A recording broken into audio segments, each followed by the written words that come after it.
America is proud to be more engaged than ever, and I believe is playing a critical role, perhaps as critical as ever, in pursuit of peace, prosperity, and stability in various parts of the world.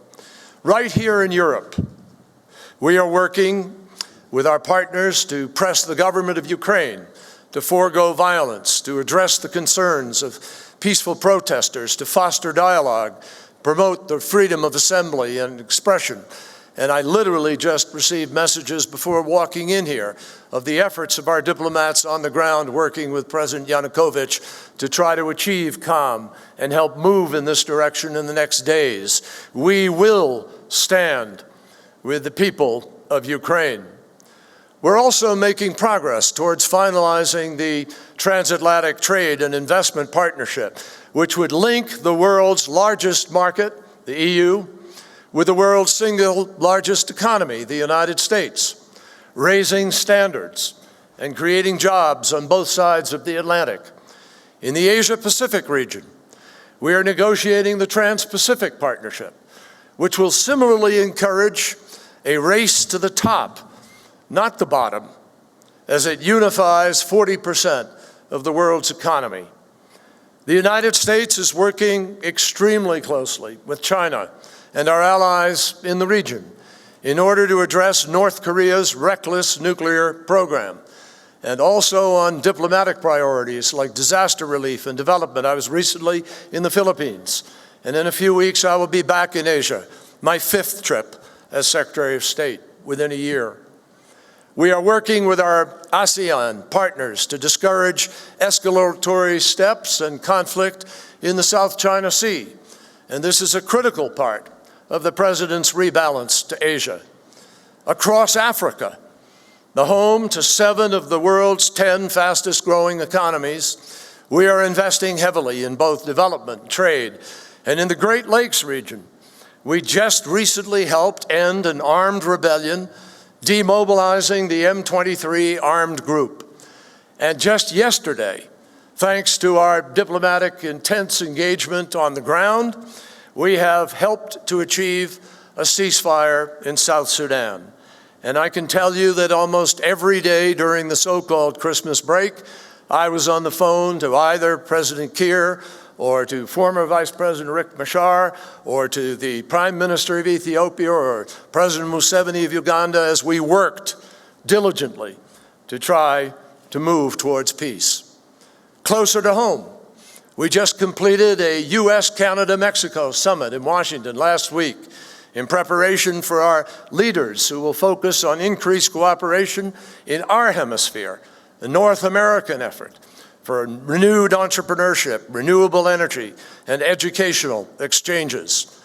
So after a decade that was perhaps uniquely and in many people's view, unfortunately, excessively defined foremost by force and our use of force, we are entering an era of American diplomatic engagement that is as broad and as deep as any at any time in our history.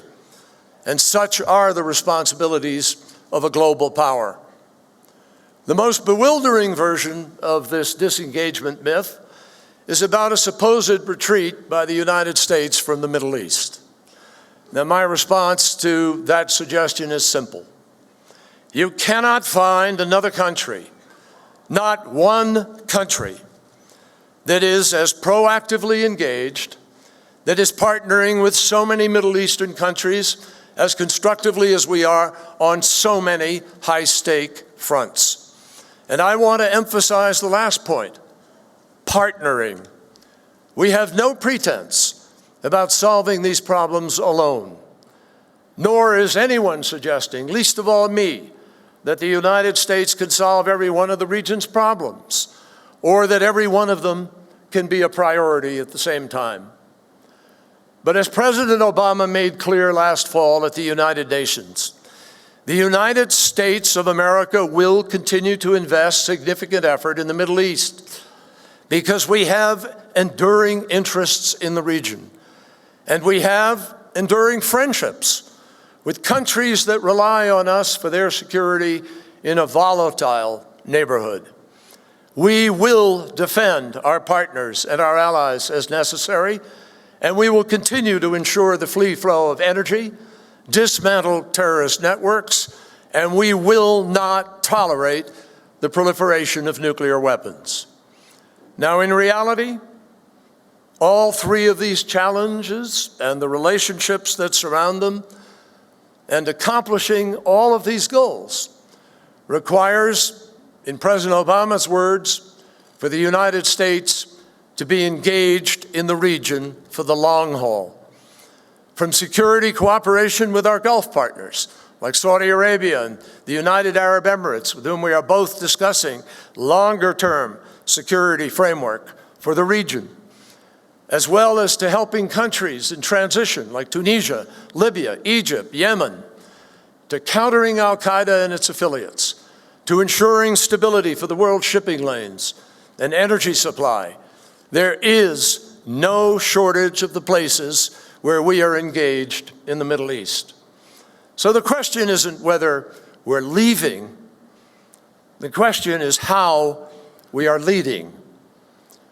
Today, we believe that there are initiatives that, taken together, have the potential to reshape the Middle East and could even help create the foundations of a new order. First, the agreement that we reached with Iran. As of this week, Iran's nuclear weapons program is being rolled back in important ways. On Monday, Iran took a series of steps that the world has long demanded, including reducing its stockpile of 20% enriched uranium, disabling the infrastructure for its production, and allowing unprecedented transparency and monitoring to guarantee Iran is complying with the agreement. They will have to reduce their 20% to zero, and they do not have and will not have the capacity for reconversion. They have to reduce it to forms that are not suitable for making weapons. Iran must also halt enrichment above 5%, and it will not be permitted to grow the current stockpile of 3.5% enriched uranium. Iran cannot increase the number of centrifuges that are in operation, and it cannot install or use any next-generation centrifuges to enrich uranium. And while we negotiate a final agreement over these next months, Iran will not be permitted to take any steps to commission the Iraq plutonium reactor. Now, clearly, there are good reasons to ask tough questions of Iran going forward, and believe me, we will. And good reasons to require that the promises Iran made are promises kept.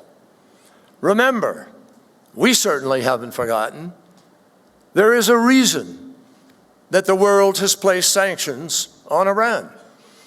There's a reason why they exist in the first place. And there's a reason why the core architecture of those sanctions remains in place. And that is why this effort is grounded not in trusting, not in words, but in testing. And that is why now inspectors can be at Fort Al every day. That wasn't the case before the agreement we struck. Inspectors can now also be at Natanz every day. That's also new, thanks to the agreement we struck. And inspectors will visit Arak plutonium plant every month, and they are under an obligation to deliver the plans for that plant to us. Taken all together, these elements will increase the amount of time that it would take for Iran to break out and build a bomb, the breakout time, as we call it. And it will increase our ability to be able to detect it and to prevent it. And all of this will, to an absolute guarantee beyond any reasonable doubt, make Israel safer than it was the day before we entered this agreement, make the region safer than it was the day before we entered this agreement, and make the world safer than it was. Now, yesterday, President Rouhani stood here and he said that Iran is eager to engage with the world and hopefully. But Iran knows what it must do to make that happen. He told you that Iran has no intention of building a nuclear weapon. Well, while the message is welcome, my friends, the words themselves are meaningless unless actions are taken to give them meaning. Starting now, Iran has the opportunity to prove these words beyond all doubt to the world. Now, let's be clear. If you are serious about a peaceful program, it is not hard to prove to the world that your program is peaceful. For sure, a country with a peaceful nuclear program does not need to build enrichment facilities in the cover of darkness in the depth of a mountain. It doesn't need a heavy water reactor designed to produce weapons-grade plutonium like the one at Iraq. It has no reason to fear intrusive monitoring and verification, and it should have no problem resolving outstanding issues with the International Atomic Energy Agency. This is true for every country in the world with an exclusively peaceful nuclear program. And it is the tough but reasonable standard to which Iran must also be held. So we welcome this week's historic step. But now the hard part begins. 6 months of intensive negotiations with the goal of resolving all the international community's concerns about Iran's nuclear program.